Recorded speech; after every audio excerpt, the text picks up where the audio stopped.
Okay, thank you very much for joining us, everybody. And thank you, everybody who's online as well. It's really lovely to have you with us. Thank you. I'm James, for those of you who don't know me already, and this is the Trinity Centre for Literary and Cultural Translation, where we celebrate all things translation, surprisingly enough. And we're here today having a conversation. It says interview, but I should have said conversation with Motoko Akashi, who is someone that I've known for quite a while now. Yeah. And she has been with us physically in the centre for a year-ish, but technically in the centre for much longer, as we're about to find out. And she's about to finish her project and go off to pastures new. So we thought we'd take the opportunity to talk to Motoko about her journey up to this point, the kind of things that she's researched, what she's found out, and what she's got planned for the future. And so, as you can see from the title, much of Motoko's research focuses on this very unusual idea of celebrity translators. And so I'm hoping we're going to hear a little bit more about what is a celebrity translator from you. But would you start us off by telling us a little bit about your journey up until the point when you and I met, which was I was mid PhD and you were in your master's degree. Yeah, that's right. Okay. Before that, that's actually a long journey because I'm old, so I can write the 2 books. But anyway, yeah, I start from Japan because I left Japan when I was like 21, and I didn't go to university in Japan, and I studied fashion, not because I was passionate about fashion, but just because there was nothing else I was interested in. So I studied fashion and then finished the degree and then went to England to study English, just because I wanted to become a fashion buyer, and then you need to speak English. But when I left Japan, arrived in England, I knew I was not going to go back for long while. I knew it. So I stayed on for next 10 years in England. But during that time, I studied English for a couple of years, and then I was getting bored. So I decided to go into fashion again. And luckily, I got myself a place at Central St. Martin's Fashion College. And I did my master's degree there. And then after that, I worked as a fashion assistant for a bit for a designer house in London.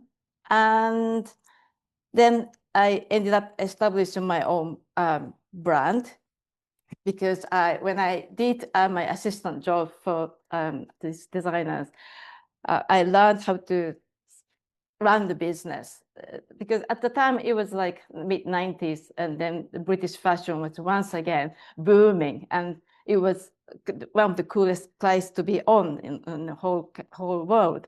And so yeah, I learned how to start a business like lots of fashion college graduates did at the time. And I did my fashion business for 5-6 years. What I did basically was stayed in England, London, and designed clothing and my own brand, and then went to India to buy fabrics and got the clothing manufacturer there, and then ship it to Japan to sell it. But to tell you the truth, I invented this business because I wanted to hang out in India. So I did that for a bit.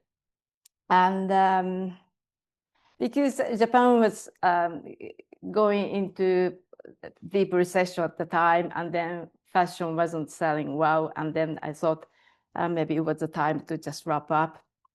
And but I didn't know what I wanted to do after that, because I was kind of sick of doing fashion thing. That's what happened if you hang out in a place like India, you know, like you come to contact with those natures, and then the things like, I don't know, meditations and yogas and stereotype, but you encounter different kind of people. And then I wanted to do something that is good for yourself, like a mind and body. And I just happened to be in Bangkok for that time for 1 week to spare. And then I thought, why don't I go to learn some massage? So I went to the massage school in Watpo. So I did 1 week course. That kind of, you get certificate with that. And then I did very well. And so somebody recommended that I should, go on to get trained as a massage therapist. So I followed that advice, and I stayed on in Thailand. I went to Chiang Mai, and I did kind of training for 2 years. That's when I met my husband, who's English. He was teaching there, and we we did massage there together, and I even made some money. And but after that, we decided to do something else, and had enough of Thailand. And we hung out in Mexico and Guatemala for a bit, and I did a massage there too.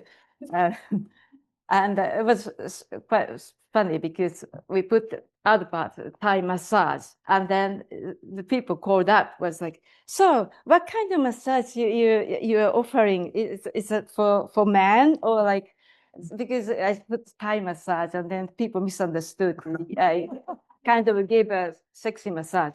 And then, we were there for a bit, but decided to go back and to Asia again. And at that time, Thailand was becoming a little bit difficult to live for foreigners. So we decided to try Cambodia. That was at the time, as far as I know, the only country that anyone can go and then do whatever business you want to do, as long as you pay some, I don't know, couple of $100 for license. So we went there, and then I opened a cafe, a kind of daytime cafe. I made everything, cakes and breads and soup and whatever. And my husband, well, my boyfriend back then, he did massage. And we were there for like 5 years. In Cambodia, it's a little town called Kampot, near Vietnamese border. And then after that, we did okay, but we are just getting by. And then we saw that this was not really sustainable, and we are getting old. And I just passed like 40, around 40 at the time. And then we decided to, I don't know, say goodbye to Cambodia and do something else. So we came back to, we went back to Japan together, but he couldn't find anything there. So I stayed in Japan. He went back to England. But I wanted to, well, we need to stay together. So I thought, how can we stay together? I can't go to England to study because I can't get visa. But then I thought, I can study something. And then I found this translation course at the University of East Anglia. And I thought, why don't I do like a master's degree course in translation so that I get the qualification? I wanted to do some translation job after restaurant business, because that was the only thing I could think of doing because of my, I was able to, my English skill, but I had nothing else. But then I came across this difficulty because I didn't have a qualification. I didn't go to university in Japan. So not many companies wanted to hire me. And the only company hired me was a Japanese company based in India. And they gave me a lot of work, but I was paid in like an Indian wage, so that it wasn't a lot of money. And I thought, I need some qualification if I wanted to go on with the translation. So that was a chance, like when I discovered this course in East Anglia, that's exactly where my husband was. So that I applied and I got the place. And so I started to do my master's degree. And that's when I met James. Because his James' supervisor was my advisor. And when I was writing my dissertation, he introduced me to you, not in person, but then, because I was writing about domestication, foreignization paradigm in Japan. And then according to my supervisor, my advisor, James was the only person he knew that was familiar with the Japanese context. So he advised me to contact James. I did. And so he gave me some advice, and that was it until I was writing dissertation, and I was talking to my advisor, and then I need somebody to proofread my work. And so I was asking her, what can I do? Do you know anyone? And then James just walked into the office. And then she said, why don't you ask him? He's finishing his PhD. He has a lot of time. And okay, that's a good idea. So I asked him, and then James kindly agreed to do my proofreading. And that's when our collaboration began. So we since then we shared lots of work. Yeah. And then after you finished the master's degree, did you go straight into the PhD after that? No, because that was going for PhD was never my plan, because I just wanted to finish my master's degrees and then become a translator. But because a few people encouraged me to go on to continue my research, and including my advisor, but mostly you. James encouraged me a lot, also because he proofread my research, the dissertation, and then he knew my work, and then he helped me to see the exciting side of research. And after it was when I finished writing dissertation, and then I wanted to go on because we discovered that celebrity translator. So what is a celebrity translator? You discovered, yeah. Well, we came together, but then, and so that was the beginning. But then I had to wait for a year to study, to start PhD, because, I wasn't ready. So what Motoko's not mentioning there is she is just amazing and getting funding. So you applied to all sorts of different grants and things and managed to collect all sorts of little pockets of money together in order to help you through this. Yeah, because without funding, doing PhD was out of a question. That it was really only that if I get the funding, I'll do the PhD. That was a condition. And first one, the Sasakawa, Sasakawa Britain, they foundation, and they funded me for 1 year. They do individual, each year you have to apply. So I got the first year funding, but then it didn't cover everything, because I was an international student and the fee was very expensive. So I had to apply to other fundings, not Japan Foundation, British British Association for Japanese Studies. And so I applied for small funding as well to get together to cover everything. But not just apply, but got, which is impressive. And then, so your PhD is, you've mentioned celebrity translators, and it's there in the title. What is a celebrity translator? Yeah, celebrity translator is somebody that who can sell their translation just because of their name and fame, and people want to read your translation because of who you are. You are the translator, and what do they get to do that is different from the rest of us? Oh, the celebrity translator. Yeah. Well, they usually have they have the freedom to do whatever they want to do, who they want to translate or how they want to translate. It's really a kind of freedom none of us usually have.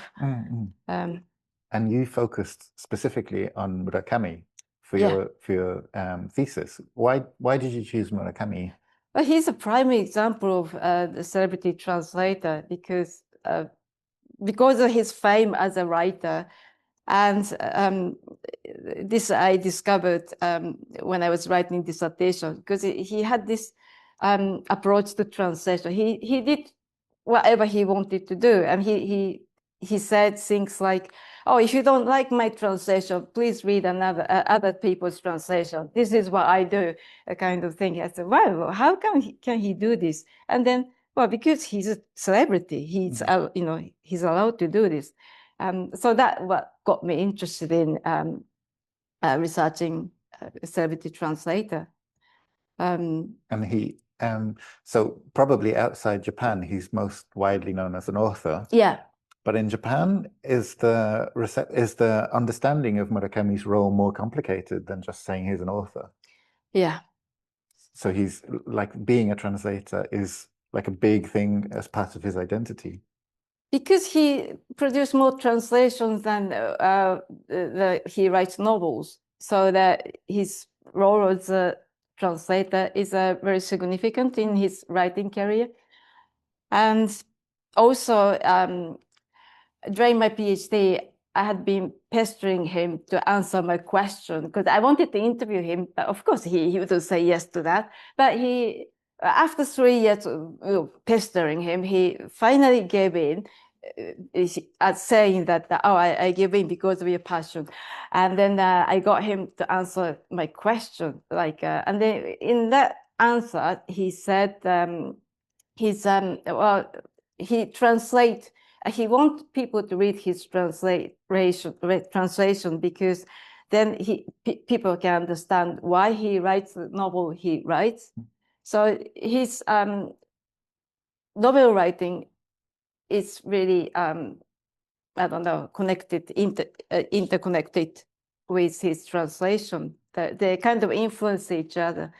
And so it's very important to him. He said something like he trained himself to write by translating American literature, something like that.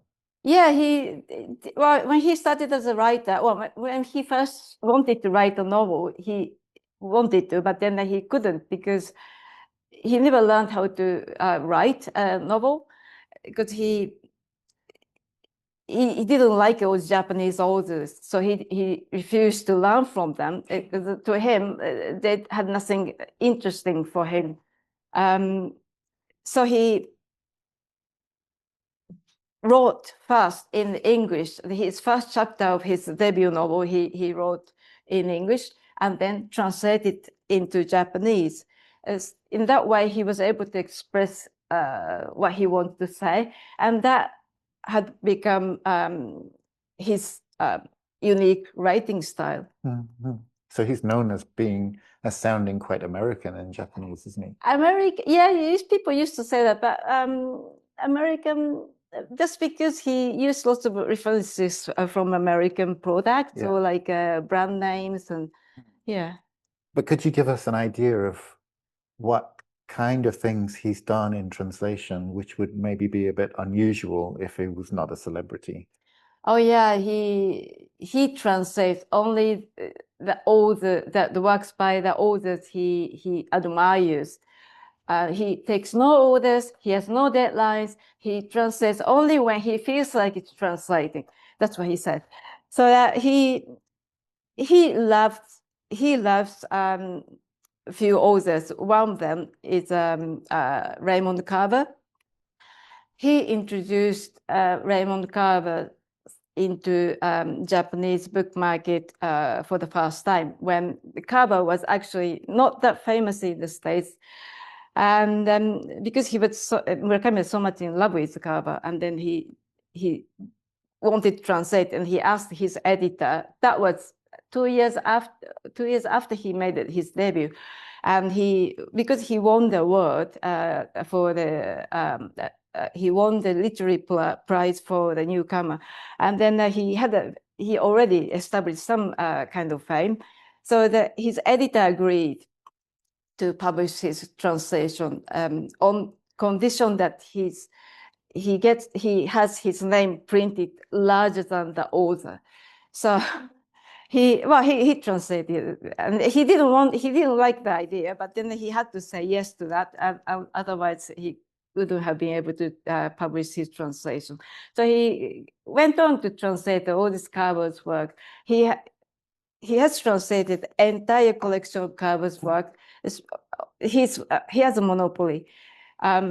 He said, oh, he wouldn't mind, like if somebody else wants to translate Carver's work, he's quite open. But he also said, but no one can translate the way I do.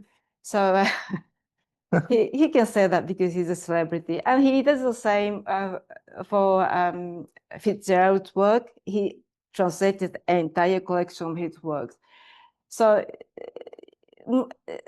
Fitzgerald and Raymond Carver are known as like Murakami's, the authors that Murakami loves so much. Okay. Rather than the famous authors. Yeah. In Japan. He's kind of made some people famous because of him. By proxy. Yeah. And so that was your PhD. Yeah. And so you kind of discovered this idea of celebrity translators, and then you illustrated it through Murakami and several other people. But is this a phenomenon that only exists in Japan? I don't think so. But I mean, there are countries like Brazil. I think translators can be, famous. Yeah. And or like Italy, like this Insta famous translator, for example. But Japan offers a really prime example of what celebrity translators can be, because the history of like translation in Japan, during the Meiji period, which was late 19th and early 20th century, when Japan imported lots of things, like all sort of literatures from Europe and North America, in order to modernize their system after 260 years of isolationism. They need to catch up, otherwise they were in danger of getting colonized by the West. And so they imported also literature to learn about the technologies or like politics or everything. And so these works are done by translators, of course. And because of that, the contribution to historical contribution, translators gained recognition, and they kind of acquired the status as like they're high up, not just a translator, but like it's a very how do you say, like a master. Right. Yeah. Okay. Like a sensei in Japanese. Yeah. So someone you respect. And, exactly. And like culturally, you respect this person as a guardian of knowledge or something like that. Yeah. So we have this kind of, to me, it looks like it's still carrying on. Like editors see translators as like masters, like specialist, expert. So they have some respect to translators, but not necessarily reflecting in their fees. Is my impression. Yeah, the publishing situation is quite different from here, isn't it? Yes. So when you finished your PhD, as you said, when you finish your PhD, you can go through a period of having like questioning yourself and what am I anyway? Oh God, yeah, that was the hardest of anything I experienced, because it was harder than when I was doing my PhD. Compared to that, completing PhD was very easy. After that was like, as soon as I finished, I wrote my dissertation, the thesis, and then submitted. I was like, whew, I've done it, but soon after, immediately after, I had always dread, like, what now? Like, there's no job coming up, and then nothing. And I applied so many places, as you know, and nothing, was happening. And then soon after, it came the COVID, and that made the situation even worse. And I was surviving by doing, I don't know, small jobs, admin jobs at the university, so that I can keep the account. that was really important. I managed to keep my account for all the time until I found this Marie Curie fellowship. But yeah, like that was really, really hard because as soon as I finished, and then I didn't have any job in academia, and I look at the former colleagues or like people at, in UEA, at the UEA, where I was, where I did my PhD, and people still carrying on this academics. And then I looked at them, and I saw that they were over there. I was this side. Like there was a clear line. Like I was in a different place now. Like I was no longer a member of the club, and it was really, I tell you how sad I was. Like, but yeah, I had to endure it for 4 years. Yeah. But after 2 years, I got a teaching job, part-time, but still teaching Japanese language at the UEA, and that kept me going. I enjoyed it, and then I landed on this fellowship. But that's one way to put it. Yeah, well, that was also 3 years. It took me 3 years to get this fellowship. 3 attempts. Yeah. Well, let's unpack what happened. So Motoko was at the point of saying, what am I anyway? Should I just give up and do something else? And then I said, well, there's this fellowship, but it's very hard to get. Very, very difficult. These are funded by the EU. They're Marie Curie fellowships. You have to be like just about the top of the top to get one. So it's going to be hard, but I will help you if you want to come here and do it. So, so you tried, and then we got knocked back, and then you tried, and then we got knocked back, and then you said, do I just give up? And I said, no, you may not give up. So you tried again. Yeah. And then I actually was like, oh my God, it happened. Yeah, that was really like, I couldn't believe, because I had to wait for something like 6 months, or 4 or 5 months to get the result, because normal result came out in March or something, but I was on the reserve. And then by the August, I thought I totally forgot about it until like I got the emails. Some people congratulating me for what? Like, yeah, that was, I think a good thing about Marie Curie is that you are allowed to submit the same project again, 2, 3 times, I think. As long as you score a certain point, like, because I miraculously did that in the first instance, like the first time I tried, because when I first wrote my draft, and the research officer at Trinity helped me, and then she read my application, and then immediately she saw that I had no chance. So that I was kind of left there. But then they kindly agreed to share the successful application with me, so that I can complete the application by myself.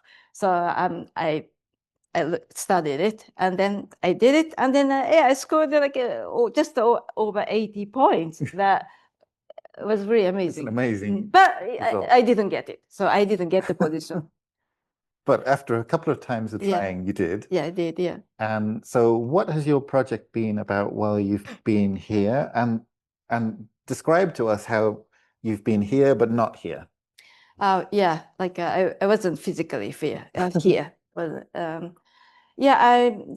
my project involves like archival research. I've been carrying on with celebrity translator, and then I moved my focus from contemporary to the Meiji period, late 19th century. And looking at celebrity translators of that time and how their fame impacted the approach to their translation. But I looked at the indirect translation they produced in particular, because at that time, lots of texts were translated via English, because there are not many people who had a knowledge of language other than English. So, and also, this was the period that you were talking about when Japan had just opened up. yeah. So there was not very many people who knew another language anyway. And the ones that did knew English, mostly. And then they kind of laid the groundwork for later celebrity translators. Is where the phenomenon probably came from. Yeah, that's right. Yeah, because of what they did, and they were respected, and then that carried on to contemporary time. But yeah, so I looked at celebrity translators in the Meiji period under their indirect translations, and my mission was to collect the translations they produced at the, in that period, and using corpus software to get the data on to discover the patterns in their translations by looking at grammatical features of their text. And so I needed to collect also text. That's what I did in Japan. That for this archival research, I had to go to Tokyo for 2 years and buried myself in the library, and literally, and then looking at the microfiche and then extracting the text. But I collected lots of text, the photocopies, and download it, but actually digitizing these texts to prepare for corpus study was so problematic, and then I had to give up on that. Instead, I had to resort to using this digital archive, publicly available, which are already digitized, that you can use it. But that also was a problem because I didn't have lots of translations. Mostly they were like novels, like original writings. And so everything, I mean, this data I got for this project was not sufficient to produce a result I wanted. But it did tell us that actually, so we were trying to compare people who were celebrity translators with people who were not celebrity translators, people who were writing originally in Japanese, people who were translating directly into Japanese, and people who were translating into Japanese via another language. So we were trying to compare all these different parameters to try and see whether the indirect translations, which are done by celebrities, had different grammatical features from the rest. So the idea is to try and see whether the celebrities, being celebrities, could impose their own style on the way that they translated. And what we found really is that not really. No, also because we didn't have enough sufficient number of texts to really produce, a meaningful result. But also, like some writers used more like foreign features in their original writings, novel writings, than their translations, or like yeah, there was no clear patterns. But I think there is something there. It's just waiting. As you said, we don't have enough data yet. Because in Japan, there's honyakucho, like there's this style of pretending you write in Japanese without translating, and you try and make it sound unusual, as if it was a translation. So, but that's very unusual around the world, and we don't know whether that existed in Meiji, but there's not really a reason why it wouldn't. So we have, I think, quite a tantalizing hint that there is something there, but we don't have the conclusive evidence yet. which leads us on to what's next. Exactly. Yeah, what's next? Well, me personally, because I'm shifting to Japan, and I have a new role there. So, but I like to. I mean, I'm going to continue with corpus study, but I'm going to look at the contemporary text this time and go back to Murakami, for example, because people talk a lot about his like a idiosyncratic writing style, but never really been studied by like a corpus software. Yeah. Only the people do by close reading. So what if, if we process everything he produced and compare between, I mean, his translation, his original writings, Yeah.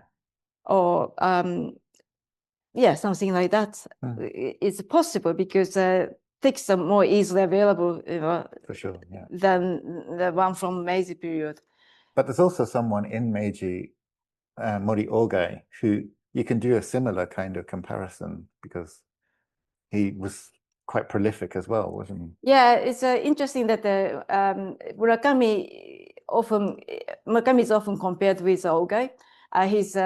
It's been referred to as like Mori Ogai of the contemporary Japan, because Murakami is a prolific writer, but also he's a prolific translator. There's no other writers in contemporary Japan that produce as many translations as he does.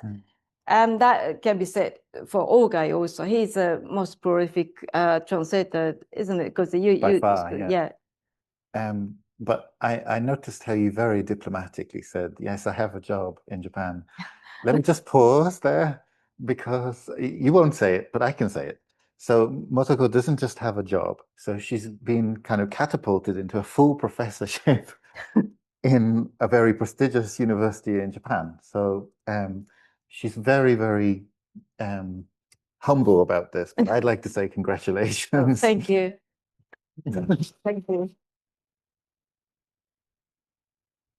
And to get there, you presented your research, you presented the negatives, which is classic you, but so she also created an intercontinental conference. So there was a conference which happened at the same time in Japan and here.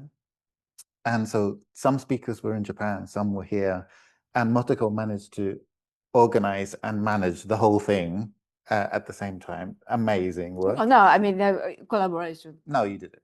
No. And then she organized another one here, which was just here, luckily, but also an amazing conference. Thank you. And so I'm really looking forward to continuing the collaboration. Oh, yeah. And I know you have plans for all sorts of books and conferences and workshops. Yeah. And so on. I mean, we are planning lots of collaborations, that you can join also. Like it will be international conferences and some workshops and things like that. And of course, publication. And so our collaboration continues. That's great. I'm really pleased that you're not fed up of me yet. You too. We hate each other. Can't stand each other. This is our long-running joke. Whenever Motoko leaves the office early in the day, I say, "Oh, so you hate me now?" Yes. Exactly. Yeah. So, I mean, we've talked for years and years. You must be tired of me. But the people in the audience haven't yet had the chance to ask you questions. So I'm going to open the floor and let them do so. And also the people online, if you'd like to ask a question, please enter it into the chat box and we'll try and get through as many as we can. So does anybody have a question that they'd like to pose for Motoko? Please. Two, actually. Okay. And I can't believe I never asked you that, but the first one is, how exactly do you define celebrity? But what I mean is, does it have to be like someone who paparazzis are after, or someone who just sells it? Like what is a celebrity in the Japanese context? And the second question was, because James said that in order to get the Marie Curie Fellowship. you need to be the creme de la creme. So in these years between your PhD and your postdoc, what did you do to become this top researcher? Okay. What's the secret formula? There's no secret, but okay. To answer your first question, you mean do you mean like a celebrity translator or celebrity? Translator, yeah. Exactly, is celebrity. Well, differentiate celebrity translator from the rest of like famous translators is that if you're a celebrity in Japan, celebrity translator in Japan, you have an imprint under your name, or like even anthologies under your name. And Murakami has both. And there are a couple of translators who have anthologies, but not many. I can name only 3 at the moment. So that's my finding. That's what differentiates between these celebrity and those who are famous but not celebrity. But would you say they are celebrities amongst the people who are in the literary world, or they are celebrity for everyone? Like, would someone recognize a celebrity translator, for instance? Well, I think it can be like context specific. Like if you can be a celebrity translator, but then if you don't read book, and then you are not known to this person. So celebrity, in general, are like a product. They're marketed and then they're packaged to be presented, to the customer. So I mean, translators the same. Their names are packaged, and their names are used for for marketing purposes. So it's the same thing. Like it's when you become that kind of recognizable brand. Yeah, it's branding, and I mean, celebrity is a lot to do with the commercialism. I mean, the commercial aspects of literature. I mean, a celebrity translator. Okay. Younger translations.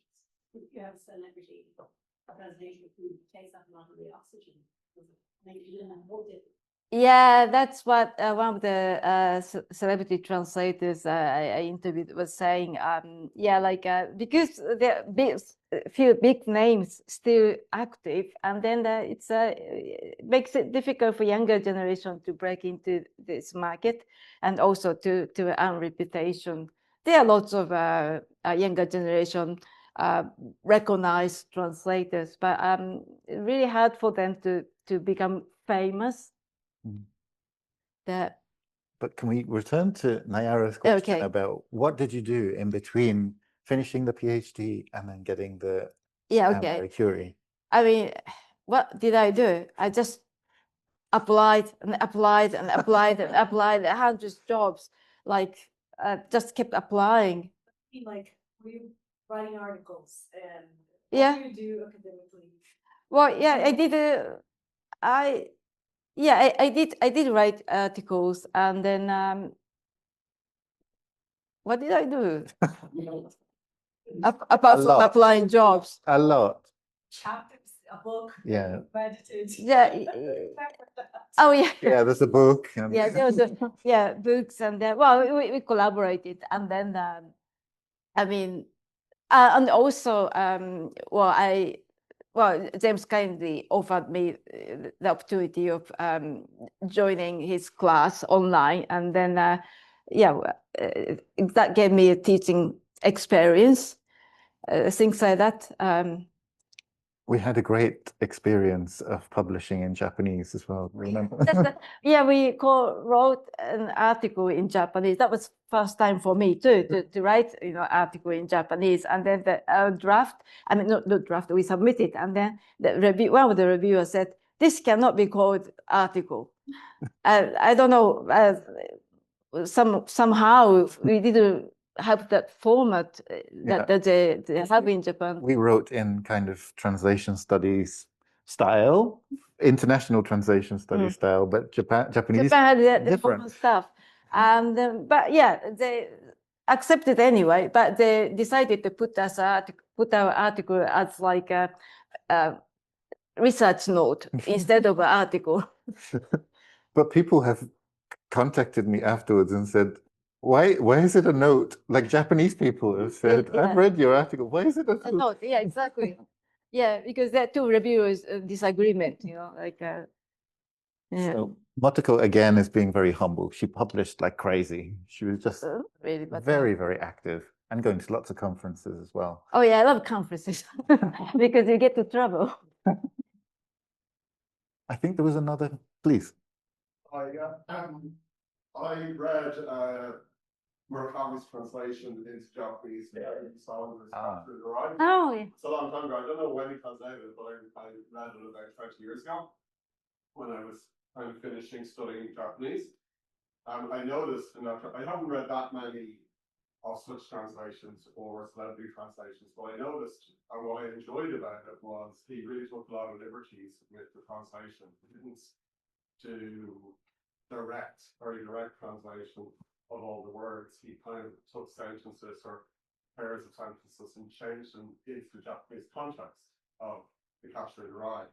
And I'm just wondering, is that a common feature of celebrity translations where they take broad brushstrokes and translate the meaning and into the culture, target language culture in a broad way, whereas lesser known translators probably translate just more directly? Is that correct? Or yeah, well, in the case of Murakami, not just because he's a celebrity, but also because he's a writer. So his celebrity status allow him to use his creativity as a writer. He has this freedom, and because of his writer's creativity, he can. I mean, he's free to interpret, the source text the way he wants, and that's what is reflected in his translation. That's very creative.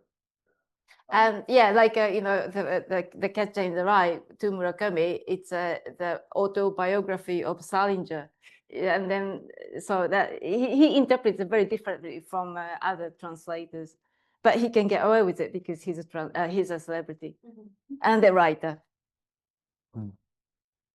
And even like add premium to the translation. Yeah, it's more. I find it very enjoyable. Actually. I learned more about Japan, seeing how translated those got that context into the Japanese context. That's nice. Yeah. Dora, please. Yeah. The recognition.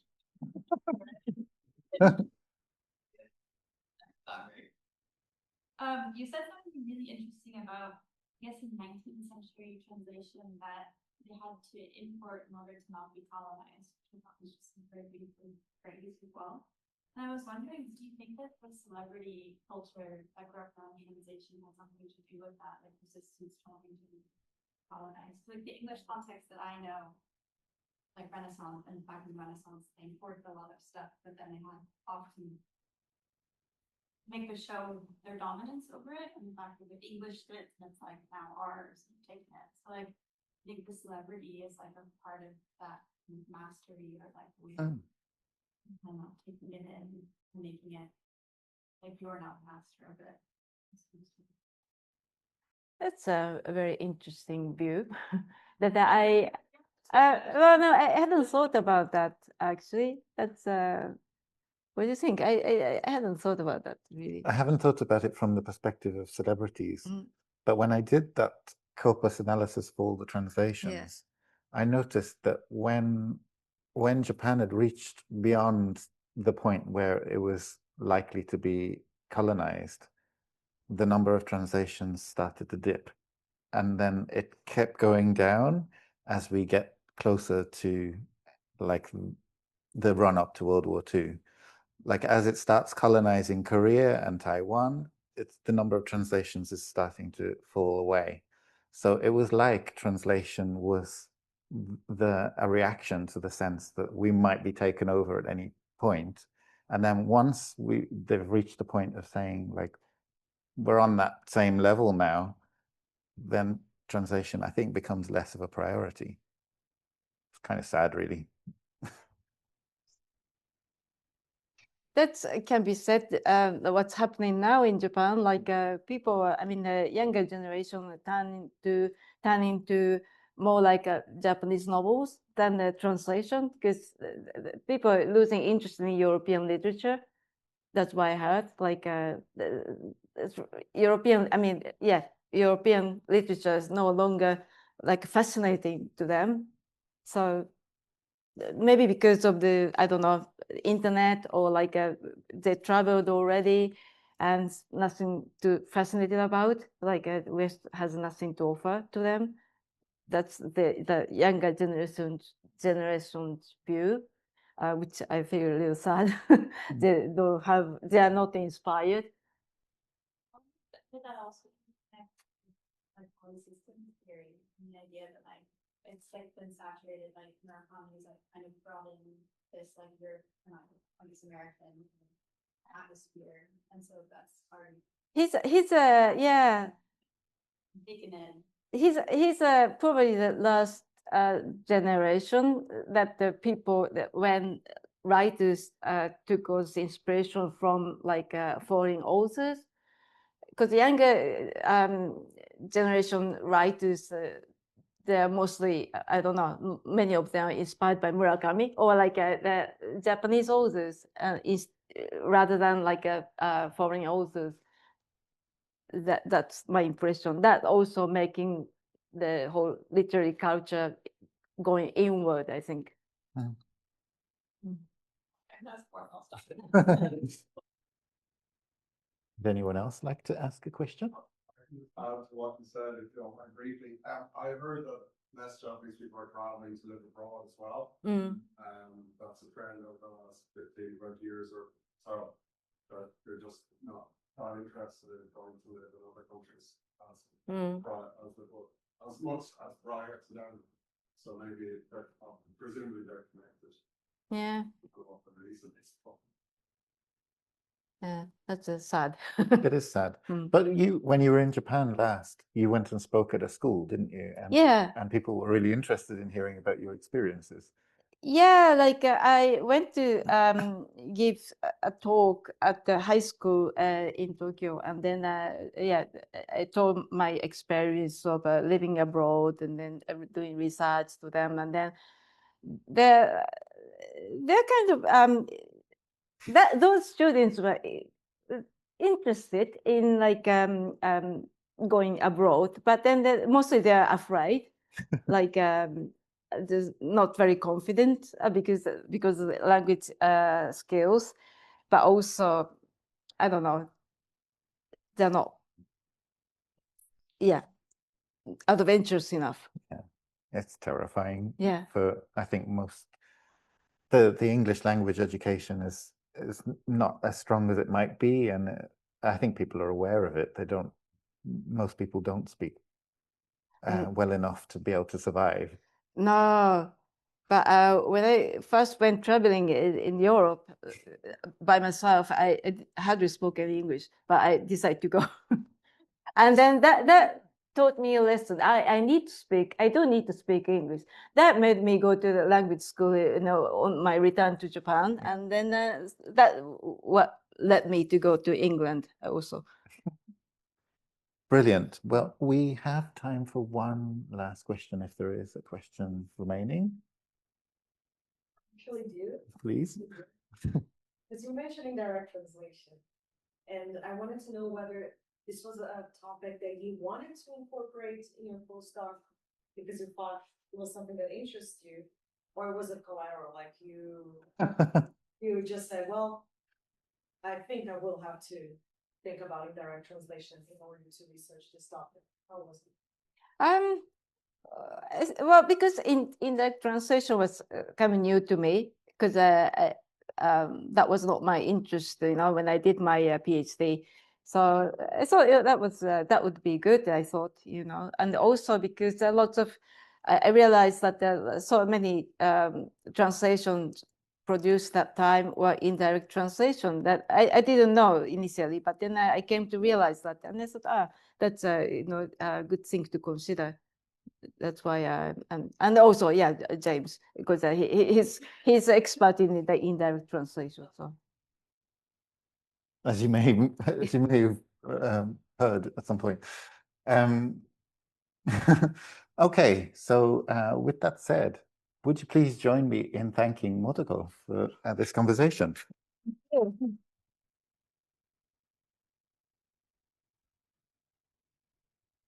And thank you very much for joining us as well. I hope we'll see you again before very long.